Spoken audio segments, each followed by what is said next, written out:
One of the first things to consider when cooking turkey is how big of one you're going to need. Today we're going to make a 14-pound turkey, which is about 16 servings.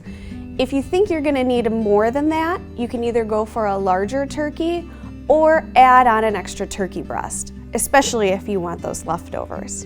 The next thing to consider is, if you're getting a frozen turkey, how long it's going to take to thaw. So for every 4 pounds, it's going to take about 24 hours to thaw. So you typically are going to want to allow 3 to 5 days for your turkey to fully thaw in the refrigerator before cooking it. Before we get started, there are a few basic things you're going to want to do. First, check inside the cavity for a neck or giblets. Remove those and set them aside. You can either roast the bird on top of those or use them in your gravy. The next thing you're going to want to do is check for any large pieces of fat and remove them. They're just going to cause issues with the cooking and you don't need them. So just pull those out. One of the next things I'm going to do is loosen the skin on the bird a little bit. Because our recipe is going to have an herb butter later, this is going to allow us to easily get that butter everywhere. Some recipes have you just do the breast area. I like to do the legs and thighs as well, because otherwise that flavor is only on the white meat. You really want to get it everywhere if you can. The next step we're going to talk about is brining your bird. This is going to impart a lot of flavor, and it's also going to tenderize and keep the moisture in your turkey.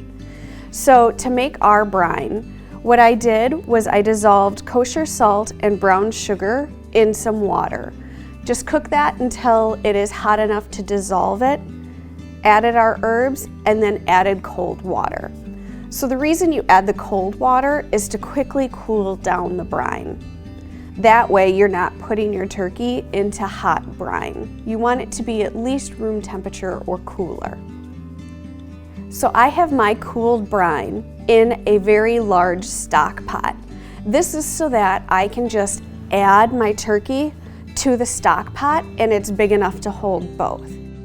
If you do not have a stock pot that is big enough to hold both your turkey and the brine, you can use the roasting pan that you're going to cook it in later. I've got 2 turkey-size oven bags here, one inside of the other. You would put your turkey in the bags and then pour your brine over. Seal one bag and then seal the second bag. This is to make sure nothing spills in your refrigerator. So you want to make sure you have a nice deep pan to do that.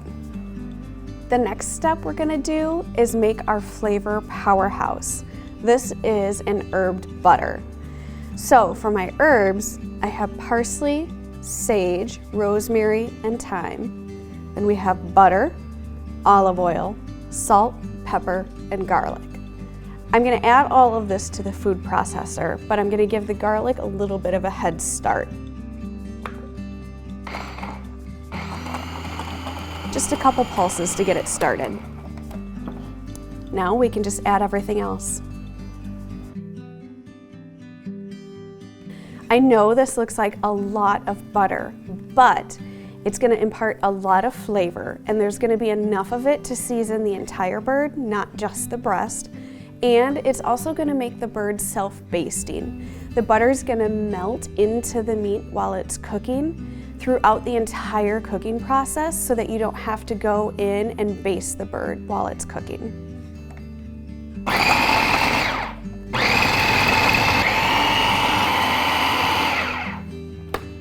So to make it easier to get that herbed butter distributed evenly over the turkey, I'm actually going to put it into a pastry bag. So I've got a pastry bag folded over a wide mouth jar here just to hold it for me.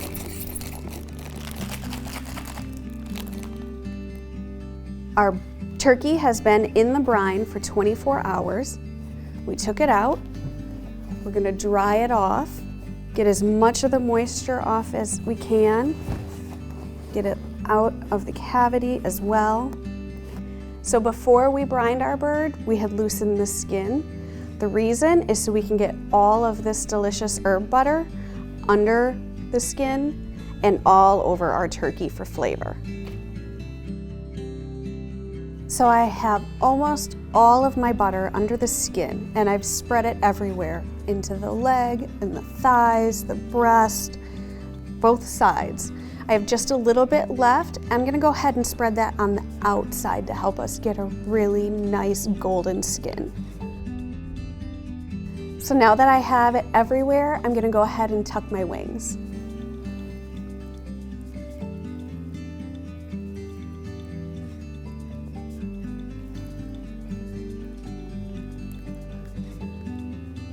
So we're gonna tie our legs together here. I'm gonna start with one and give it a knot. Bring the other one over. And I just loop it around. And then do a double knot so that it stays secure.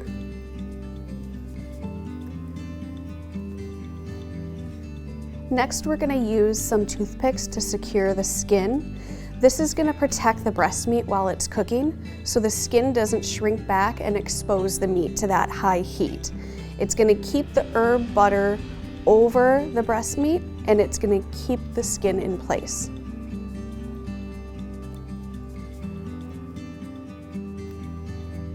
Our turkey is ready for the oven, so I'm gonna put it in a nice roasting pan. You wanna make sure it's on a rack. So the rack just keeps it elevated off the bottom of the pan for airflow. I'm gonna start it at a high temperature, 450 degrees, for about a half an hour, just to really start the browning and the cooking process. Then we'll lower the oven to 325 degrees for about 3 to 3.5 hours, depending on the size of your turkey. If you don't have a rack for your roasting pan, you can always use vegetables and other aromatics. You can see here I've just got a variety of vegetables and herbs. You could also use the neck or the giblets from your turkey. Anything that you add is just gonna make a super flavorful gravy later. So here is our finished turkey in all of its glory. At this point, we wanna let it sit for at least 20 minutes to start to cool down. That's gonna allow the juices that we worked so hard to create time to distribute back into the meat. If you cut into it when it's very hot like this, they're just gonna run all over your cutting board and you're gonna end up with a dry, sad turkey. When it's cool enough to handle, you can also pull out these toothpicks. Look at our lovely turkey. It's got a deep golden brown color from all of that butter. You can see the herbs that are gonna give it amazing flavor. The brine gave us a nice crispy skin. This is everything that you want from your turkey. It does not have to be just for Thanksgiving. Any special occasion, this would be worth it. Hi, I'm James, and today I'm going to show you how to spatchcock a turkey. This technique is also referred to as butterflying. It's a great thing to learn because your turkey will cook in about half the time it normally does, and it will cook more evenly, resulting in a juicier breast and a very crispy skin. This technique is also great for any kind of poultry, so you can do it with a chicken, a duck, or even Cornish game hen. It's also going to be great if you're going to be grilling the turkey, because then you can just put it on the grill and forget about it. So let's get started. First thing we want to make sure is nothing slides, so we've got a damp towel underneath our cutting board, and then we're going to pat dry the turkey with paper towel to make sure it is perfectly dry. Then we're going to turn the bird over, and what you're looking for is the backbone, which is centered right down the middle. When you're cutting it, you're going to want to stay as close to the backbone as possible to avoid any leg joints. Some of the bones may be a little bit firm to get through, so don't be afraid to use both hands. When you get through one side, you're going to want to turn the turkey around and then cut along the backbone again as close to the backbone as possible. Once you have the backbone removed, save that for making stock or for gravy. Turn the turkey over, and then we're going to spread the thighs and the legs out, and then you're going to press down firmly right at the base of the breast. You'll hear an audible crack, and then you'll feel the turkey flatten out. As you can see, the thighs and the legs are now fully exposed to the heat, so they'll cook much faster than they normally would in a roasting pan.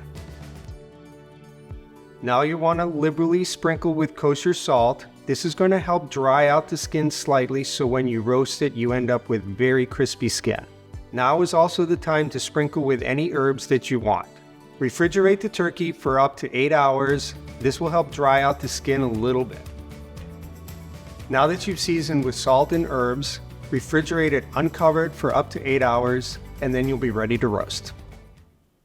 You may have seen these before.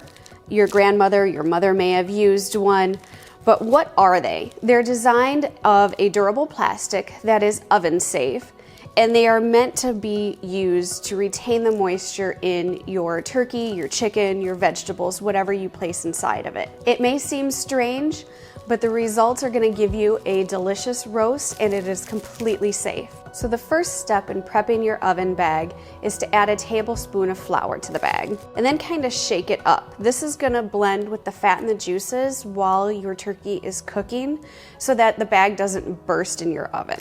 The next thing you're going to want to do is put your bag into your roasting pan and then add any vegetables that you're going to be using. So spread out your vegetables and your herbs in an even layer. This is going to do two things. One, it's going to act like your rack to set the turkey on top of, and two, it's going to season all of the drippings for a really delicious gravy. So once you have that in there, then you're going to want to add your prepared turkey breast side up. So to prepare your turkey ahead of time, make sure you do a couple basic things. Brush it down with some butter or oil and rub it all over with your spices and seasonings.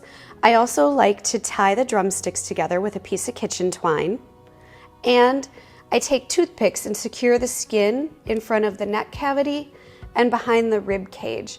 This prevents the skin from shrinking up and exposing the breast meat during cooking.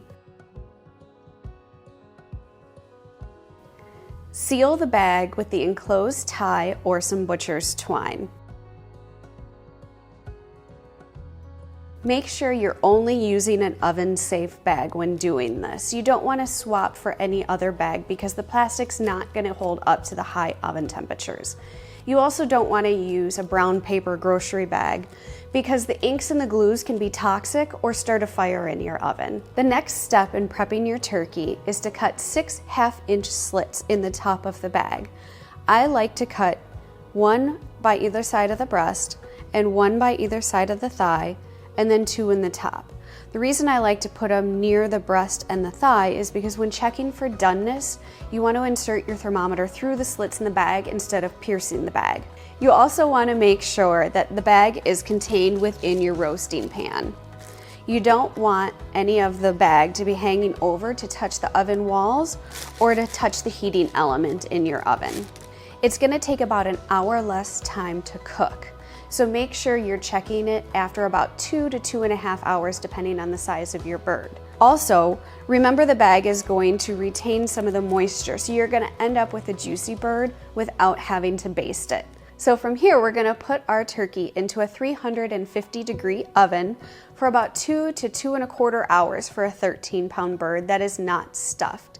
You want to cook it until the thickest part of the thigh reads between 170 to 175 degrees. So now that our turkey is fully baked, we let it rest for a little while, about 30 to 40 minutes depending on the size of your bird, and then we're going to take it out of the bag. The easiest way to do that is to just cut the top off and then peel the bag down.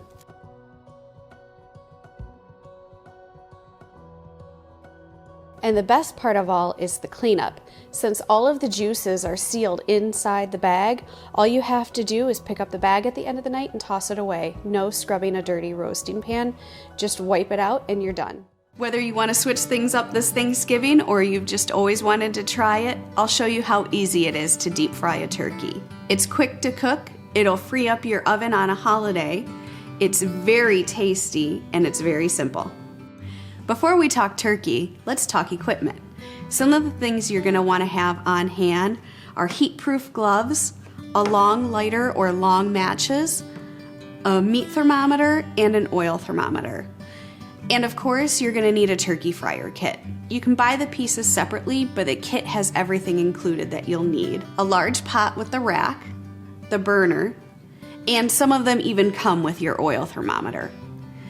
In addition to that, you're also gonna need a propane tank, a wide open space. You wanna make sure that you're at least 10 feet away from any structures or buildings, a fire extinguisher in case anything goes awry, and a chair, because once you get going, you're not going anywhere. And now let's talk turkey. There is a size limit on how big of a bird you can deep fry. You want to aim for something in the 10 to 14 pound range, as any larger will not fit in a standard 30-quart pot. You can do a larger turkey, but you'll have to cut off the legs and the wings and fry them separately so that it will all fit. You also want to make sure that your turkey is 100% defrosted. An ice pocket anywhere will cause an oil splatter later.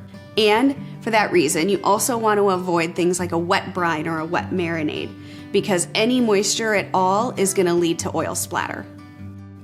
Before we season our turkey, let's talk about the oil. You're going to want an oil with a high smoke point and a neutral flavor.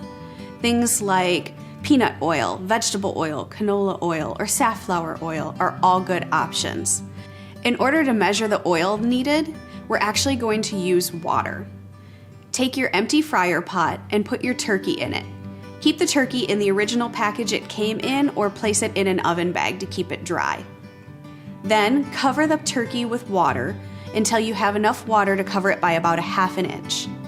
Remove the turkey and allow any excess water to drip off. Then you can measure the amount of water left in the pot or mark the fill line. This will tell you how much oil to use when you fill your pot later. So the first thing I'm gonna do is just pat it dry to remove as much moisture as possible to prevent oil splatter later. This is also gonna help the dry rub stick to the bird instead of kind of running off. Next, we'll prepare our seasonings. So I'm gonna do a dry brine that uses fresh thyme, kosher salt, some sugar, garlic powder, paprika, and freshly cracked black pepper. Mix that up. So now I'm gonna loosen the skin on the turkey so we can put the seasoning under there.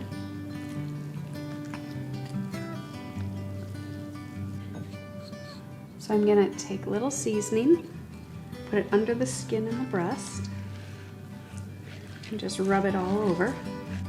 The salt and the sugar are key flavor components in this dry brine. They're really gonna help tenderize the meat and keep it juicy. So I'm using at least half of my dry rub under the skin. That's to make sure the meat's really well seasoned. Now the rest of it, we're gonna do inside the cavity to kind of get the meat from the inside, and a little bit on the outside of the skin to help with the caramelization. Once you have it very well seasoned, I'm gonna go ahead and tuck the wings. This is so that it will fit in the pot better and so that those wingtips don't burn. The next thing we want to do is just tie the legs. Again, this is so that everything fits into the fryer basket easily.